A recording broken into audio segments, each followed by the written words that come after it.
లేదండి, నాకు ఈ పెళ్లి ఇష్టం లేదు. అదే ఎందుకు అని అడుగుతున్నాను. చెప్పండి. నేను ఇంతకు ముందే ఒక అమ్మాయిని ప్రేమించాను. మీరు ప్రేమించారా? నాకింతవరకు తెలీదే. పోనీ ఆ అమ్మాయి ఎవరో చెప్పండి. తాతయ్య వాళ్ళతో మాట్లాడి ఆ అమ్మాయితోనే మీ పెళ్లి జరిపిస్తాను. అది వీలు కాదండి. ఏ? ఆ అమ్మాయికి పెళ్ళైపోయింది.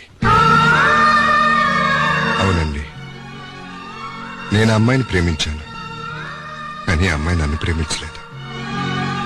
వేరే అతన్ని ప్రేమించి పెళ్లి చేసుకుంది. Bad luck. మీలాంటి మంచి వ్యక్తి ప్రేమను పొందలేకపోయిందంటే అంతకన్నా దురదృష్టవంతురాలుండదు.